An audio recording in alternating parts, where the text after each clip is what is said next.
Hello everyone, let's start. Today we will talk about a application. So I take the deep learning as one example for you. So in order to implement some circuit, we need to find a application to accelerate. I believe nowadays the deep learning is one of the most important application. So in this lecture, I will talk about neural networks, particularly neural networks.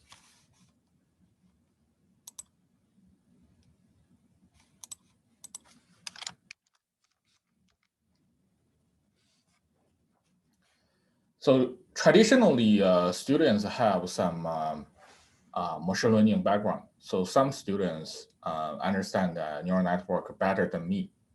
And in this lecture, we will talk about the flow of the deep learning and the problem of the deep learning, not algorithm details, not hardware or algorithm details.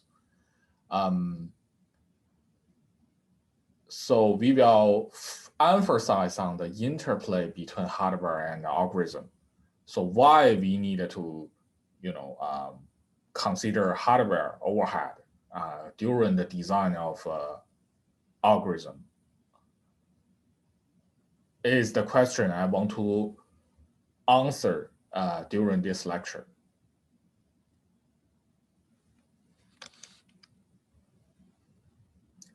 And we will think from the hardware side or hardware perspectively temporarily in this lecture. So most of the content in this class is only about inference, not about training. Training is more complicated. So we will focus on the simpler part today. So this figure shows the basic operation inside a neural network. So for a so-called neuron, you have a lot of so-called synapse. The synapse is a weight. So in this slide, you have three weights, W0, W1, W2, and W2. Besides these weights, you also have some inputs from other neurons. The inputs here is represented by X, X0, X1, X2. So the function of this neuron is very simple. You just do a multiply and accumulation. You use the weight, multiply its corresponding input, and accumulate them. So in this particular example, we will use W0 multiplied X0 plus W1 multiply X1 plus W2 multiply X2. And then we can get this part. So this is the major function of the neuron. Besides the accumulation, there is also another parameter, which is a bias. So this little b can be eliminated by some special technique during the training. So the major operation of this neuron is just this multiply and accumulation. So it's very simple. Besides the accumulation and the multiply accumulation, we also have a activation function. Here we use function f to indicate that activation function. For the activation function, it's a nonlinear function. For example, the most powerful activation nowadays is ReLU. The function of ReLU is simple. If the input, if this parameter here is smaller than 0, this is x-axis, this is y-axis. If it's smaller than 0, then you have all zeros. If it's larger than 0, we have x equals to 1. And here y equals to 0. If x is smaller than 0, we have this. If x larger or equals to 0, we have this. So this is so-called a ReLU function. You can see this. You can see from this figure, this function is a nonlinear function. This is one typical and one of the most powerful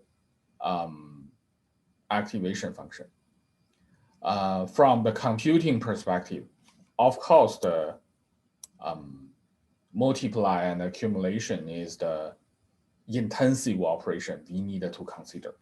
So that's all about a neural network.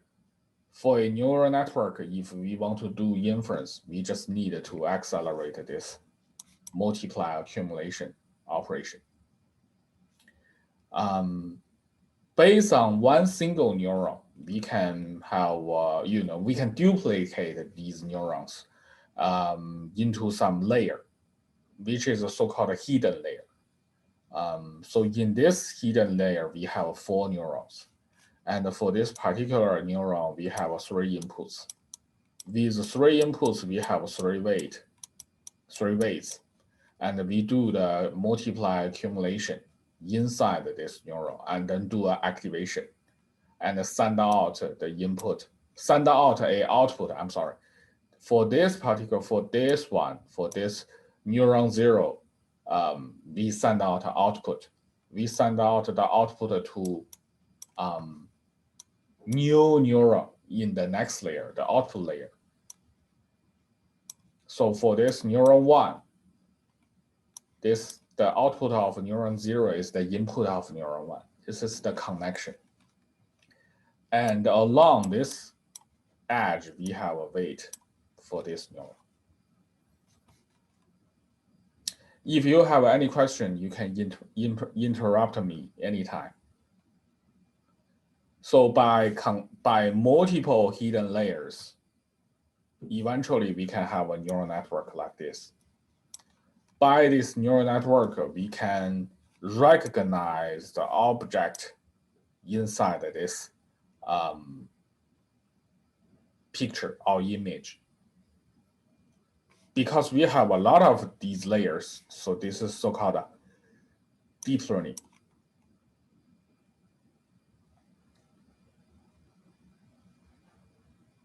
So this is the breakthrough of the deep learning is because of you have a very complex tasks.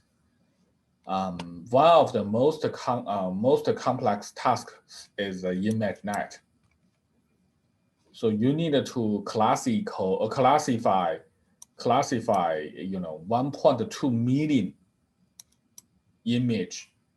You need to put these 1.2 million image into more than 1,000 or exactly 1,000 object categorize, and then we calculate the accuracy. So they actually convert the recognition problem into a category problem. I give you one object, you need to put this object into the right category.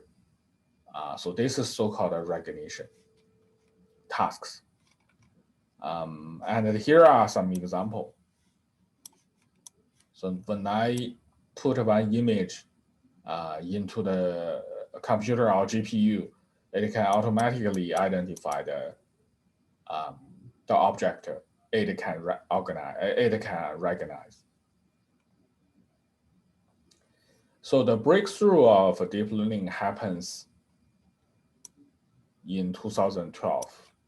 In this year, the first deep convolution neural network is created.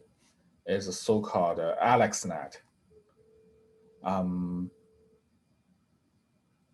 then people propose new convolution neural network architecture to improve the accuracy. So now we can very confidently say that the accuracy is more accurate. Our accuracy is much higher than human. So this is the real breakthrough. And all these things, all the accuracy improvement is created by the deep CNN, so-called convolution neural networks. So before that, although we have the complex ImageNet data set, although we have the complex tasks, other methods have a very high, error rate. So it's a nearly 30% error rate, but with CNN, particularly CNN with a lot of convolutional layer, the accuracy can be reduced and less than 3%.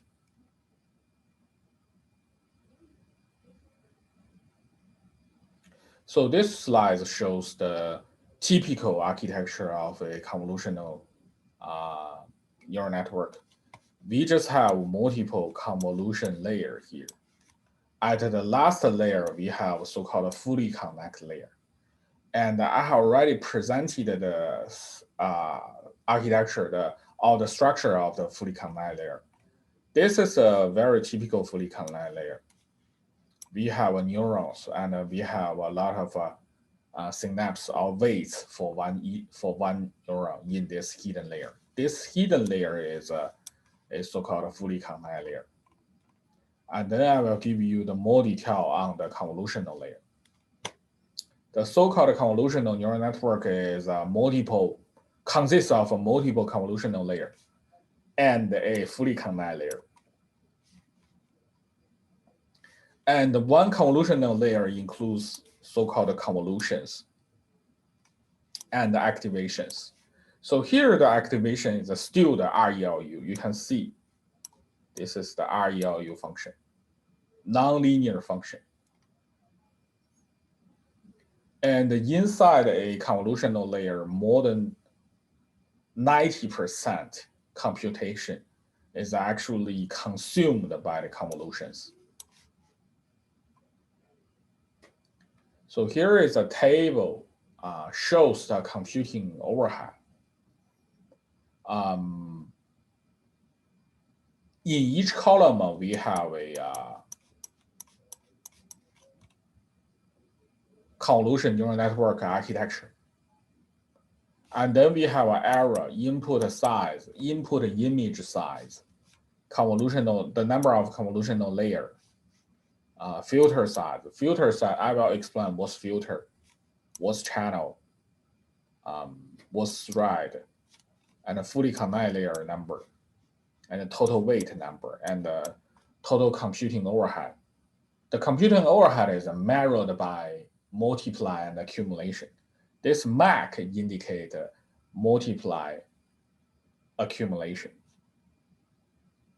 So the convolutional neural network is actually created in 1980s. Before the ImageNet dataset, the CNN has been successfully deployed in the number recognition. For example, automatically recognize the number in some postcard. So this has happened in 1980s, 1990s. But the problem is that it has very large computing overhead.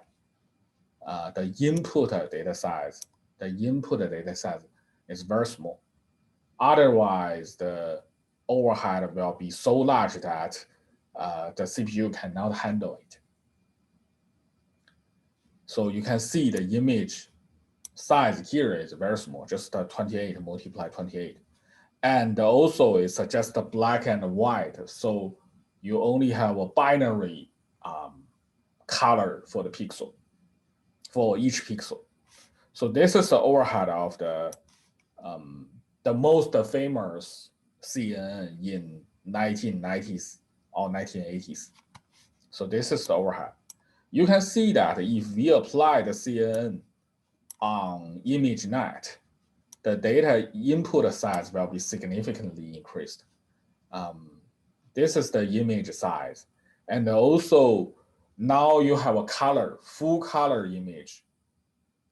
If we use RGB to represent a figure, then basically each pixel will may give you 8 bytes for each color. So each pixel will give you 24 bytes size.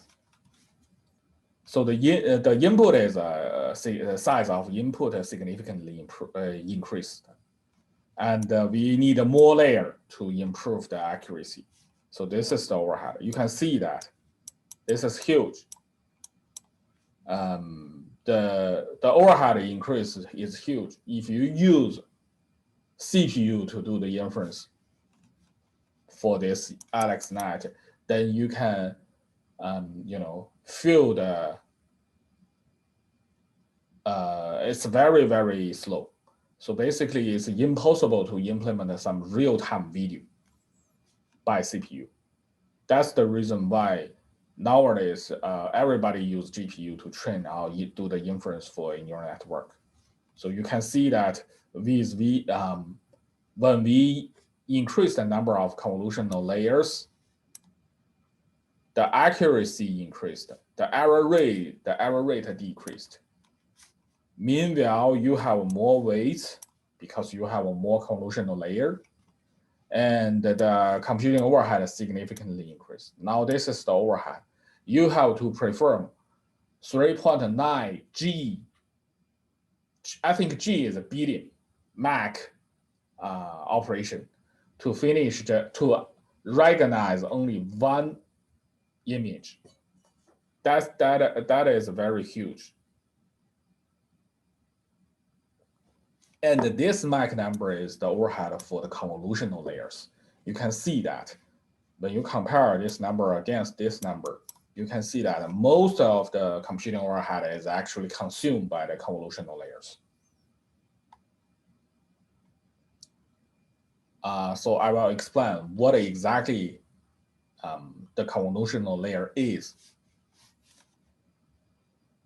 The convolutional layer, for the convolutional layer, you also have an input map and several filters. Several filters is just the weight blocks. Instead of one single weight, now you have a weight matrix, maybe 2 multiply 2 or 1 multiply 1 or 3 multiply 3. So each matrix indicates one filter. You can have multiple filters. And then you just map this filter to the image map, input map, and then do Mach operation. And then you can move this window around on this map so that you can generate one pixel in the output map. I will give you more detailed. So you can actually move this filter on this map, this so-called sliding window. So this is the overview of the convolution. I have some animation about that.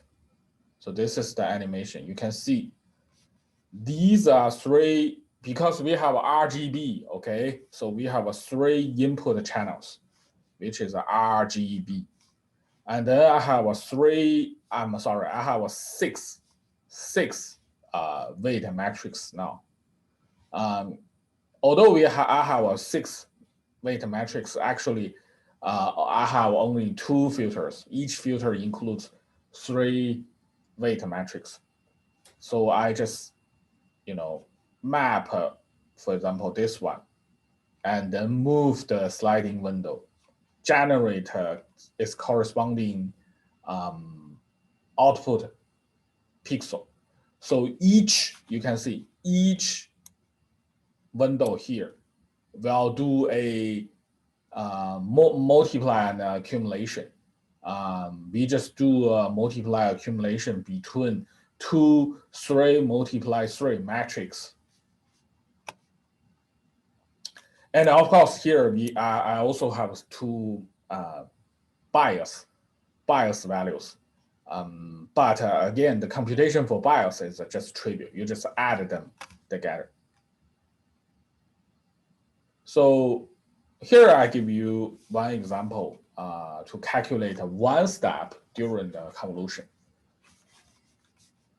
So for this one, I just use this number, multiply this number, plus this number, multiply this number. And then you can compute them yourself. This is so-called a convolution. You can see that we have a lot of multiply and accumulations here. So eventually, the convolutional layer can be summarized as this equation.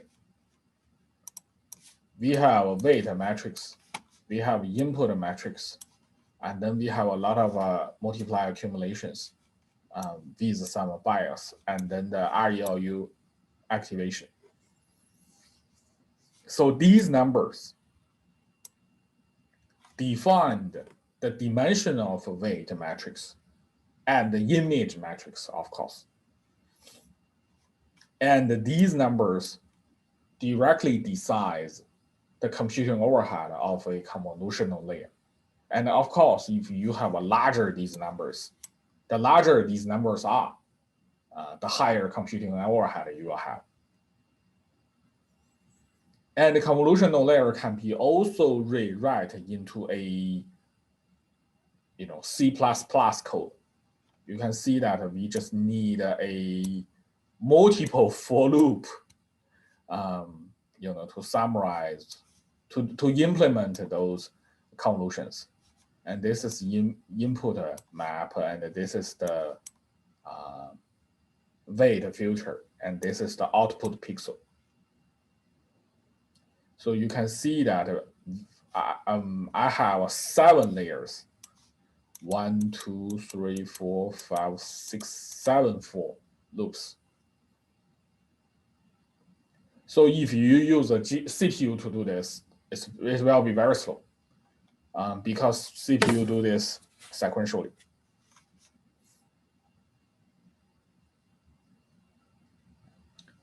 The success of a convolutional layer or convolutional deep neural network is enabled by GPU. So in 2012, people created the first convolution neural network on ImageNet. It's called AlexNet. So you can see this is the stock price of this NVIDIA GPU company. After people realize this is it's a very large breakthrough, you can see this is the stock price. And this is not the latest price. And this is the latest price. You can see that this is a huge success achieved by this company. And this success is not achieved by the company itself, but also the creator of a convolutional neural network. And only by a GPU, you can train the AlexNet within 1 week. Otherwise, if you use GPU to do that, that's impossible to train that. So basically, in order to do a inference or training of a neural network, a deep neural network, we have 3 methods. We can use GPU. We can design, specific chip, application-specific integrated circuit to do that, and we also can use FPGA to accelerate the computation. So if you want to do the chip, this is the overhead you need to pay. You need to hire a lot of employees and spend 3 years. And this is one employee's salary. And then this is the overhead to build a chip. So building a chip is not easy. It's very expensive.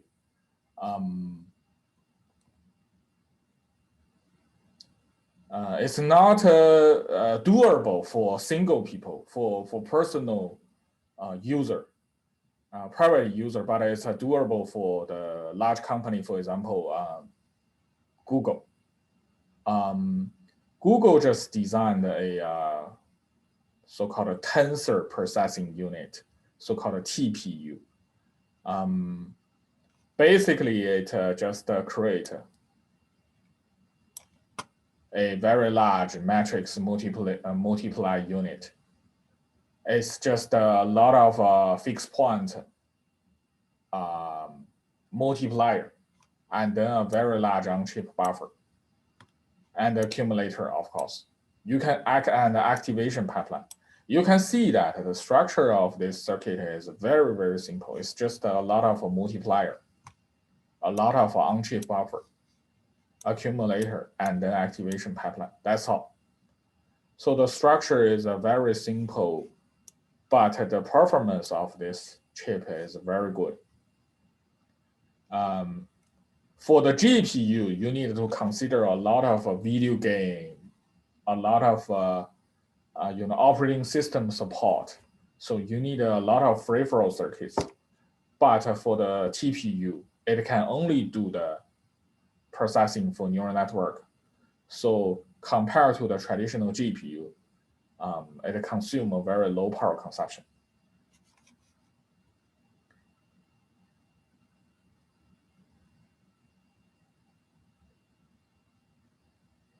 And this is some performance data achieved by the TPU. So besides CNN, Google also pay attention on the fully connect layer and the LSTM. LSTM is some neural network which can process the temporal data. For example, the signal, the speech signal, the speech recognition or language machine translation, something like that. So they also focus on other types of neural network. They have different types of activations.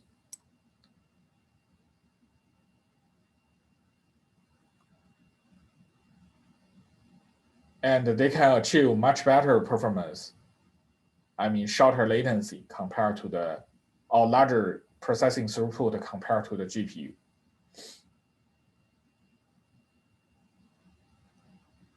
So this is how the Google handle this problem. How the Google accelerate the neural network. So from this example, we can see that first, the job for CS students or EE students can find is very good, because you can achieve you can get a lot of salary, very high salary, only if you truly understand machine learning or how to write C++, or how to write VHDL. So this is a very promising career. The second point I want to mention is that now the boundary between hardware company and the software company becomes more and more blurred. Now software company can easily design new hardware for their interested applications, and hardware company also create a lot of applications, softwares to support their hardware. So which means that you need to be good at both hardware and software. And for private user, you can design your own FPGA. For FPGA, you basically need to redesign this matrix multiply unit.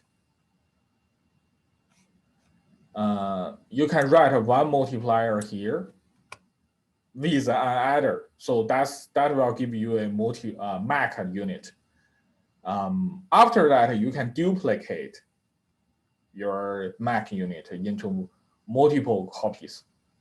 But how many copies do you want to have? This is a question. The number of MAC unit you can have on a FPGA is of course decided by the hardware constraint. How large area or what's the amount of the maximum resources one FPGA can provide you is the constraint. But another constraint is that each MAC unit would like to read some weights and inputs from the DRAM off-chip memory. And for the TPU, they have a lot of buffer. They have a very large on-chip buffer. But if you use FPGA to do the design, you need to consider the capacity of your SRAM on-chip buffer, the capacity of on-chip buffer yourself, because you have a different number of MAC unit compared to the TPU. So here you can use a very simple roof-lamp model to do that. The roof-lamp model is a model to describe whether application is bottlenecked by its computing part or the memory processing part. The x-axis here is the computation to communication ratio. Here the communication is the off-chip memory communication. The y-axis here is the performance, and they use a GF flop to indicate the performance. The flop number is the number of floating point operation per second. And of course, each weight and the input can be represented by floating point numbers. The larger number, the larger float you can achieve, the better performance you can achieve. So the meaning of this figure, the model is that at the beginning, if you have no off-chip memory bandwidth, the performance is very small. And then we increase the off-chip bandwidth for you. Then your performance linearly scaled or increased with the off-chip bandwidth improvement. This is very easy to understand. For example, if you have no memory bandwidth, you cannot read your weight and your inputs. But if I give you a lot of bandwidth, you can have a lot of weights and inputs, and then the computing part will be the bottleneck. You only have a limited number of MAC units to process your weights and inputs. So after some points, the computing part will be the bottleneck. But before this point, the memory part will be the bottleneck. So this point is exactly the point you want to achieve. Because you do not want to have a memory bottleneck or a computing part as the bottleneck. So which means that you can compute how many copies of a MAC unit you need and use the other area as the buffer. So in this way, by this model, you can decide how many MAC units you should have. What's the capacity of the on-chip buffer you should have? You can achieve that by only this model.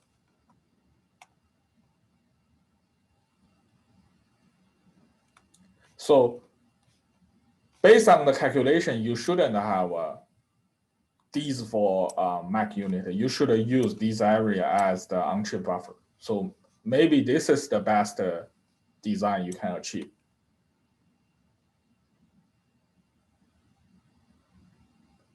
Another very good characteristic of the neural network is that the neural network can tolerate some error.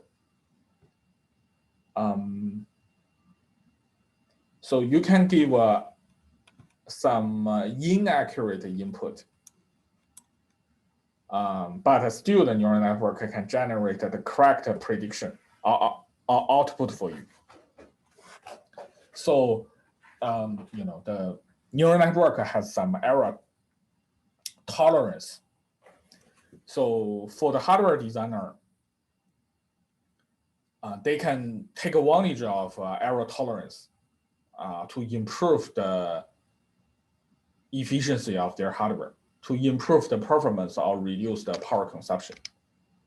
So we will talk about these more in the following lectures.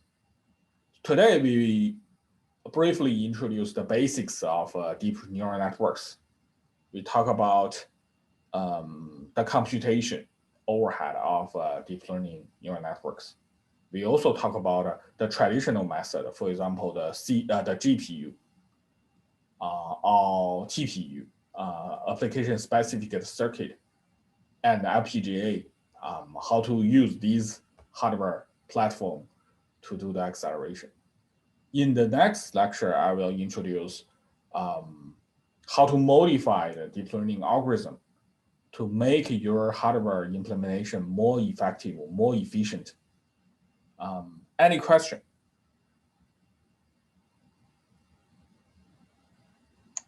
Hi, yes. On Monday, you mentioned that we should do the full adder Yes. for homework. I didn't see an assignment posted. Should we wait for an assignment to be posted, or should we go ahead and start that? Let me check. I think I have already posted a. Yeah, there is one. I saw it. Yeah. A assignment. Homework 2. You should check. It's published. Yes. That the one on Feb, which has to be submitted on March 2nd, I guess. Oh, I see. I was looking in the syllabus, I guess. I'll look in the assignment section. Okay. Okay, I see it now. Thank you. Okay. Any question?